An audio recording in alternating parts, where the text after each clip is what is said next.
Mga katambay, mga kababayan, kamusta po? Si Kamanong po, nagbabalik naman po muli para po magkomento po sa inyo dito po sa Tambayang mga kabayan. Magandang umaga po muna sa inyo, tanghali, hapon, gabi at madaling araw po sa ating lahat. Sana po nasa maayos po tayong kalagayan mga kababayan. Umpisa na po natin, magkomentuhan po tayo mga tambay. Ito po, komentuhan po natin. Ito pong isang kaalyado po ng pamilya Duterte, ng dating Pangulong Duterte, ay idinadawit na rin po mga kabayan, si Senator Bongo, mga tambay. Alam naman po natin, ang gobyernong ito ay mas tinututukan po ang nakaraang administrasyon at syempre po ang mga kaalyado. Kasama na po lalo ang Vice President, mga kabayan. Dahil alam naman po natin ang kanila pong mga agenda. Hindi po ba? At syempre para ma-divert po ang issue at mawala po sa kanila.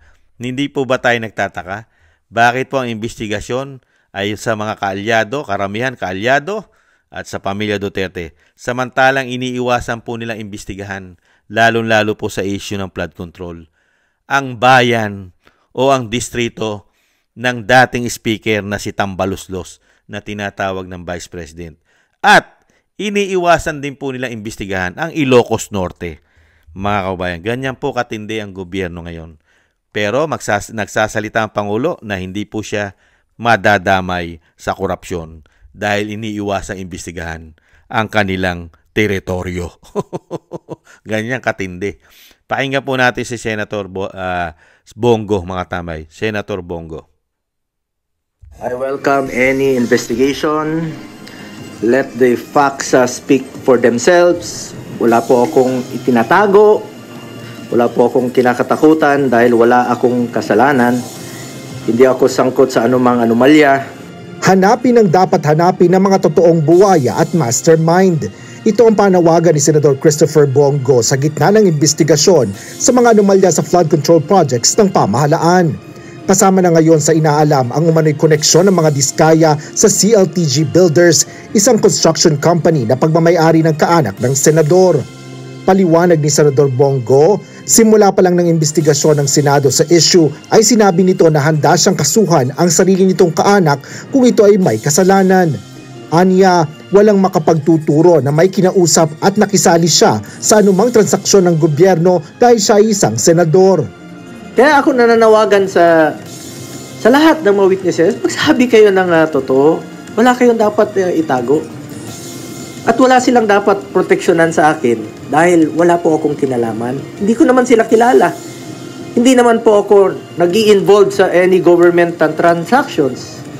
Nilinaw naman ni Senador Bongo na natapos na ang joint venture ng CLTG Builders sa mga diskaya at nahinto na rin ang operasyon nito noon pang 2022. Ayon kay Go, isa lang itong paglilihi sa totoong sangkot sa anomalya batay sa lumalabas na sa mga hearing.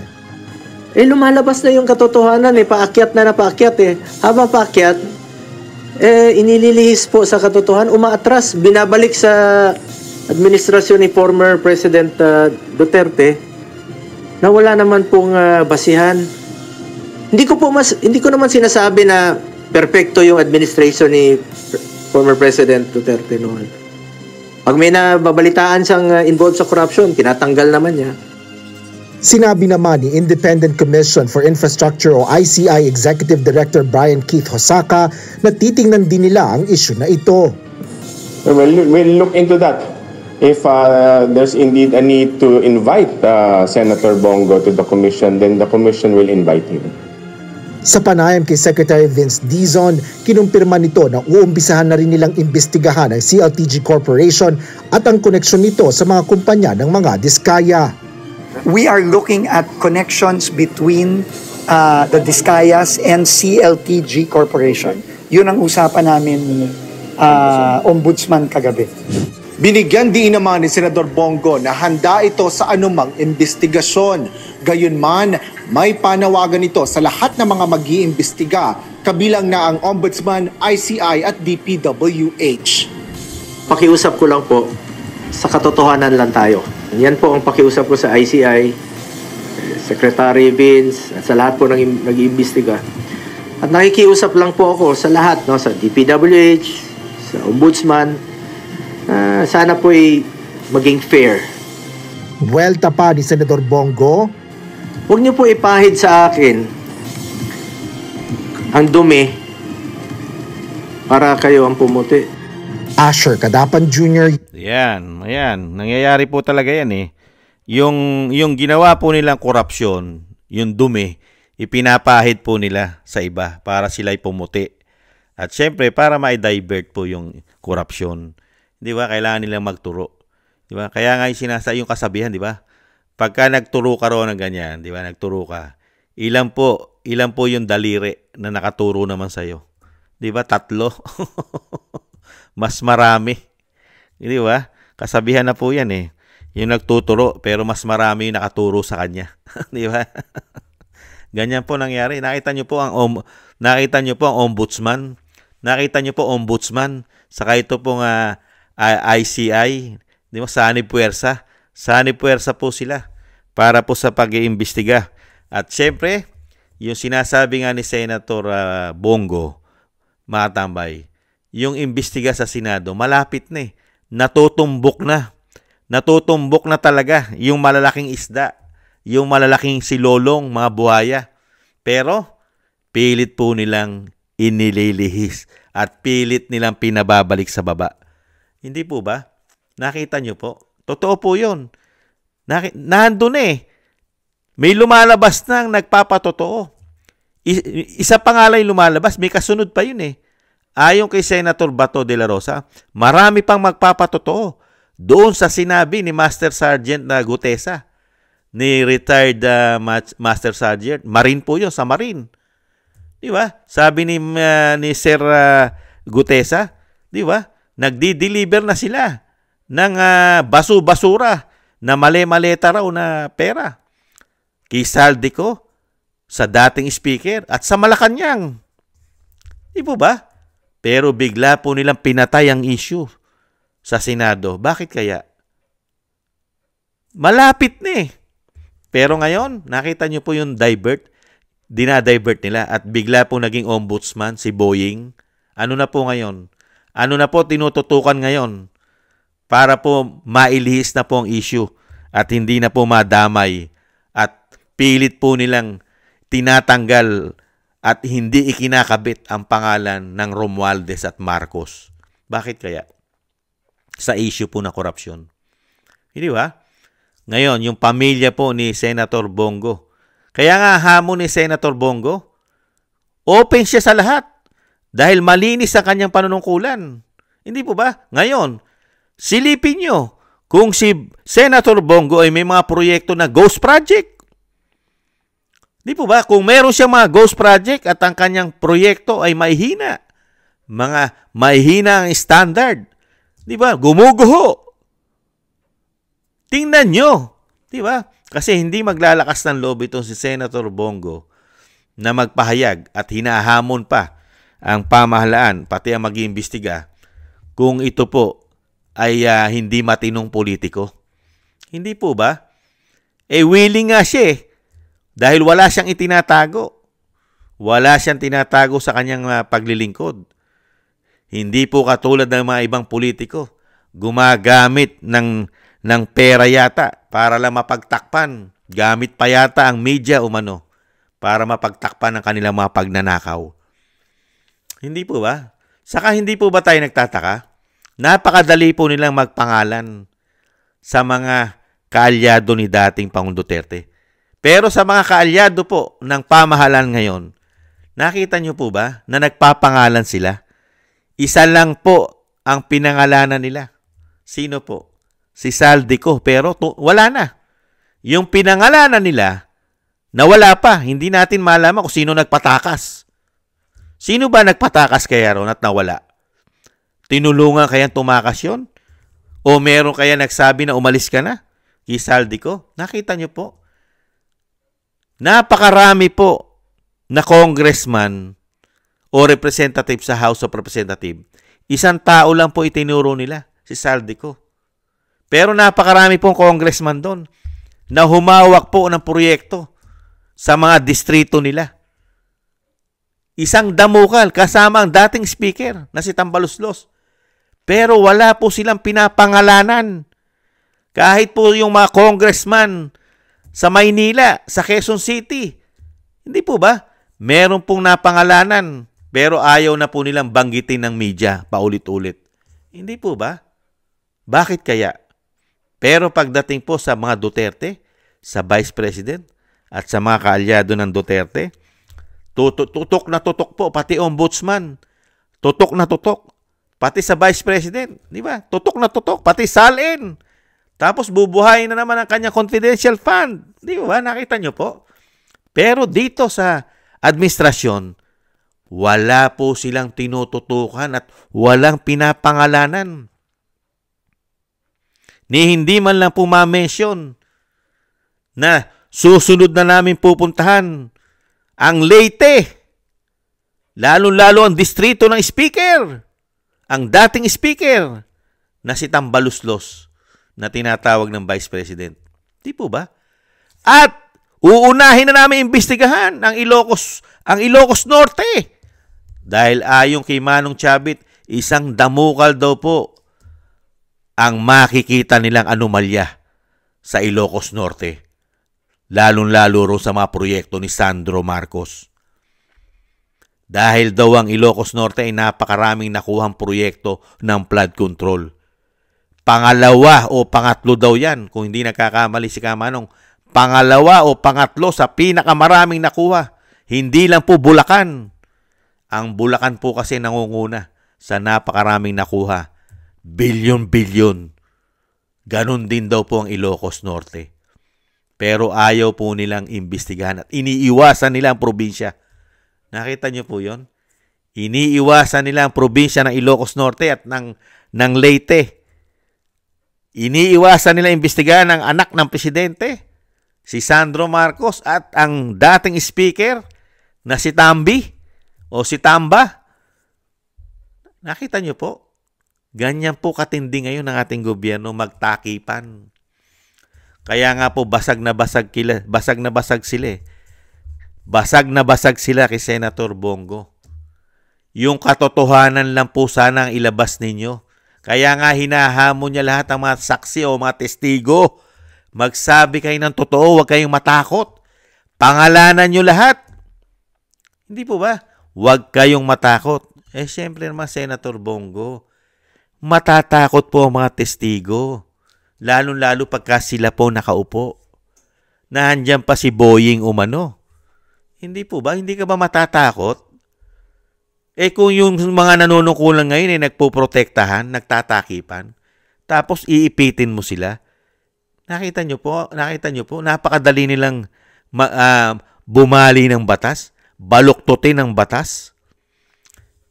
Yung dating Pangulo nga, naipatapo nila na walang due process eh. Hindi ba matatakot ang mga saksi o mga witness ngayon, Senator Bongo? Di ba matatakot sila? Kung yung dating Pangulo nga, hindi nakakuha ng due process, sila pa? Di po ba? Ganon po sila humawak na kapangyarihan ngayon. Hindi kaya, mga kababayan? Pero, malinaw na malinaw sinabi ni Senator Bongo. Para lang sila pumuti. Gagamit sila. Katulad ni Senator Go. Gagamitin nila yung marungis nilang ginagawa. Para lang pumuti, ay kailangan humanap ng pampaputi. Hindi po ba? Ganon po katindi. Ida-divert mo yung issue. Kaya nga dito, maganda po yung pahayag ni Senator Go eh. Kahit siya, hindi niya kukonsintihin ng kanyang pamilya. Pagka ang pamilya niya ay nasangkot sa mga anomalya, issue ng korupsyon, mismo siya, tutulong siya na ito ay makasuhan. Hindi niya po ito. Hindi niya ito kukonsintihin. At nung panahon ni dating Pangulong Duterte, pilit nilang dinadala kay dating Pangulong Duterte ang kanilang korupsyon. Ano sabi ni Senator Bongo? Si dating Pangulong Duterte, pagka meron siyang nalaman na korap o may nagnanakaw sa kanyang gabinete o sa ahensya ng gobyerno, ano ginagawa niya? Di ba sinisibak niya? Tinatanggal niya. Di ba? At pinaiimbestigahan niya. Ngayon, mga kabayan. Ano po nangyayari sa ating bansa ngayon? Di ba? Yung mga may issue ng kapalpakan, may issue na kung ano-ano, may issue pa ng, ang anak ay may issue pa ng high grade na damo, tumataas pa posisyon. Nakita nyo po? Grabe. Kaya nga po sinasabi ng ating mga kababayan, sa gobyernong ito, kailangan daw po, para ikaw ay makapasok sa gobyerno ng binagoong Pilipinas, kailangan daw po una-una, nagpupulburong ka at nagkukuk. Pangalawa, kailangan daw po magnanakaw ka umano. At pangatlo, napaka-importante raw nung pangatlo, kailangan daw po sinungaling ka. Ganyan po katindi. Para daw po pasok na pasok ka at hindi ka iiwanan sa ere. At kaya kapag takpan umano. Kailangan daw po sumisinghot ka ng pulburon, magnanakaw ka, at ubod ka ng sinungaling umano. Yan po ang mga hinahanap ng administrasyon yata ngayon. Hindi kaya sanay na sanay magsinungaling, mga kababayan. Grabe. Yan po mga tambay. At alam naman po natin na wala naman po patutunguhan yan. Kahit ano po ang gawin nilang kaso o pagbibintang o paninira kay Senator Bongo, kung malinis naman po ang paglilingkod at wala naman po siya itinatago at ang kanyang mga proyekto naman po ay hindi ghost project at maayos naman po ang kanyang mga proyekto at wala naman po masisilip na mali kung ang trabaho po ay maayos. Hindi po ba? Hanggang paninira lang po ang mga tao na yan. Kasi po naghahanap po sila ng kailangan po nilang masisi. At ang tanging kailangan po nila na gawin ay isisi lang po ng isisi. Dahil nakakita na po sila ng sisisihin. Unang-una, yung sinisisi po nila ay kailangan nila pabagsakin. Hindi po ba? Kailangan nila siraan ang reputasyon ng mga kaalyado ng mga Duterte. Kasi meron po kasing logic yan . Ano po ang logic nun? Di po ba senador? Senador si Senator Bongo. Senador si Senator Bato de la Rosa. At senador yung mga sila Escudero. Yung mga dinadawit, di ba? Si Jinggoy. Hindi po ba? Si Villanueva. Di ba? Si Escudero, nabanggit na po natin. Di ba dinadawit po nila yan sa anomalya? Pero wala po silang pinapangalanan pagdating sa administrasyon. Ano po ang logic dyan? Di po ba pwede nilang buhaying muli? Di po ba plano nila yan? Next year, pag binuhay po nila ang impeachment muli ng Vice President, di po ba halos kaalyado ng Vice President yung binabatikos nila sa Senado? Saan po ba ang impeachment? Hindi po ba sa Senado? Kaya kailangan nila umano yan, pabagsakin at siraan ng reputasyon. Hindi po ba? May logic po yun. Kaya po pilit po nilang pinababagsak ang reputasyon ng mga senador. At ginagamit ang issue ng korupsyon, lalong-lalo ang flood control. Hindi po ba? Para po ang impact, magalit ang tao, siraan, pagdating ng impeachment muli, bubuhay ng sa Vice President next year, magagalit daw ang tao dito sa mga senador na ito. Hindi po ba? At syempre, pinababagsak din po nila para po sa darating na halalan ay hindi na iboto ang mga taong ito. Hindi po ba? Ganyan po katindi. Iyan po ikomento ko, mga bayan. Yan, nakikita ko po yan. Hindi naman po masama magkomento. Hindi po ba, mga kabayan? At syempre, dire-diretso pong gagawin nila yan. Dahil sa dami po ng ninakaw, trilyon ng issue. Flood control pa lang, trilyon na. Wala pa yung iba. Nakita nyo po katindi ang ginawa nila. Kaya marami po silang pagtatakpan, mga kababayan.